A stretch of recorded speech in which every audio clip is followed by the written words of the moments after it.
Hey guys, welcome back to my YouTube channel. दोस्तों, आज के इस वीडियो में हम जिस देश के बारे में बात करने वाले हैं, वहाँ की महिलाओं को पूरे विश्व भर में सबसे खूबसूरत महिलाओं में से एक माना जाता है। दोस्तों, जहाँ अन्य देशों में मुस्लिम महिलाएं बुर्के में रहकर सामने आती है, वहीं इस देश में किसी भी महिलाओं पर कोई भी पाबंदी नहीं है। दोस्तों, ये देश एशिया महाद्वीप में आने वाला एक खूबसूरत देश है और यहाँ पर आपको एशिया और यूरोप दोनों कल्चर देखने को मिलेंगे। दोस्तों, आज के इस वीडियो में हम जिस देश के बारे में बात करने वाले हैं, उस कंट्री का नाम है तुर्की। और दोस्तों, यहाँ के बीचेस पर आपको तुर्किश महिलाएं छोटे छोटे कपड़ों में आसानी से देखने को मिल जाएगी। दोस्तों, तुर्की में रहने वाली महिलाएं अपनी मर्जी के अनुसार से चाहे जो मर्जी हो वो कर सकती है। दोस्तों, पूरे तुर्की का सबसे बड़ा शहर इस्तानबुल के नाम है, जिसका कुछ हिस्सा यूरोप में तो कुछ हिस्सा एशिया में आता है। और इसी की वजह से तुर्की देश को यूरोप और एशिया के बीच का पुल भी कहा जाता है, क्योंकि इस देश का अधिकांश भाग एशिया में और कुछ भाग यूरोप में आता है।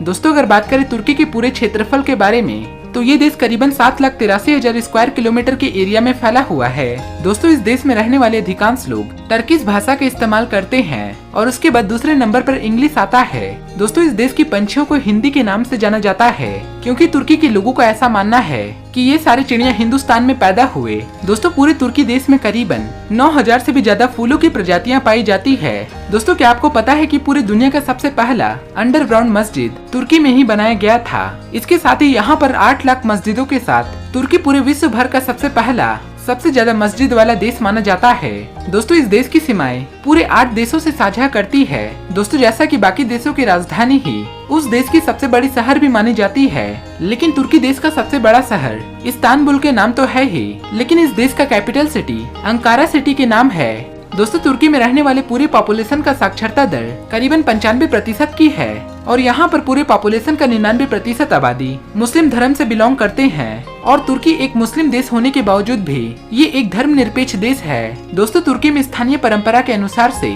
लाल टोपी पहनने पर बैन लगाया गया है और इस पर बैन मुस्तफा कलाम पाशा के नाम से एक व्यक्ति ने लगाया था और इन्हें ऐसा लगता था कि ये लाल टोपी मनुष्य की कट्टरता की ओर संकेत करता है। और मुस्तफा कलाम पाशा को आधुनिक तुर्की का जन्मदाता भी कहा जाता है। और यहाँ पर एक समय था जब पहले के समय में यूरेशियाई तुर्कों का शासन रहा था और सारे यूरेशियाई तुर्कों ने पूरे यूरेशिया पर अपना शासन चला रखा था। और इस देश में उन लोगों ने करीबन 600 सालों तक अपना शासन चलाया था। लेकिन उसके बाद यहाँ पर एक समय ऐसा आया जब इन लोगों से एक बहुत बड़ी भूल हो गई और इनका ये साम्राज्य बिखर गया और उसके बाद तुर्की देश का निर्माण हुआ। दोस्तों, तुर्की पूरे विश्व भर में तीसरे स्थान पर आने वाला सबसे ज्यादा फेसबुक इस्तेमाल करने वाला देश है और इसके मामलों में पहले स्थान पर अमेरिका का नाम आता है और दूसरे स्थान पर ब्रिटिश है। दोस्तों, अगर बात करें तुर्की में पैसे के रूप में चलने वाली करेंसी के बारे में, तो यहाँ पर टर्किश लीरा चलती है, जो एक टर्किश लीरा हमारे भारत देश में करीबन 5 रुपए 50 पैसे के बराबर है। और दोस्तों, यहाँ पर ऐसा कहा जाता है कि अगर इन तुर्कों का शासन इस देश में 300 साल तक और होता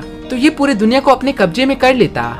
और इस देश में न्यूज रिपोर्टर वाले लोगों के लिए पूरी दुनिया का काफी खतरनाक देश माना जाता है, क्योंकि तुर्की पूरी दुनिया का एकमात्र ऐसा देश है जहां पर पत्रकारों को सबसे ज्यादा जेल भेजा गया है। दोस्तों, तुर्की देश में मधुमक्खियों का पालन काफी अधिक मात्रा में करी जाती है।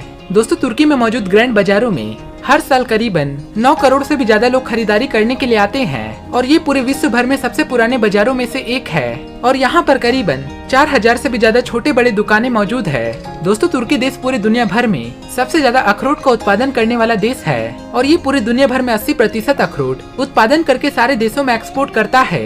इसके अलावा तुर्की में रहने वाले लोग चाय पीने का बहुत ही ज्यादा शौकीन रखते हैं और एक रिपोर्ट के अनुसार से हर तुर्किश लोग प्रत्येक दिन में करीबन 10 कप चाय पी जाते हैं, जो यहाँ पर प्रति व्यक्ति चाय पीने के नजरिए से पूरी दुनिया में सबसे ज्यादा है। दोस्तों, सांता क्लॉज सेंट निकोलस का जन्म भी तुर्की देश की भूमि पर ही हुआ था और सांता क्लॉज ने तुर्की में मौजूद पतारा में 3री शताब्दी में जन्म लिया था। और तुर्की में रहने वाली महिलाओं को पूरी दुनिया में सबसे ज्यादा आकर्षित करने वाली महिलाओं में से एक माना जाता है, क्योंकि यहाँ का आधा कल्चर यूरोपियन लोगों से काफी ज्यादा मिलता जुलता है और इनकी रंगीन नजारों को देखकर कोई भी व्यक्ति अपने आप को आकर्षित होने से रोक नहीं पाता।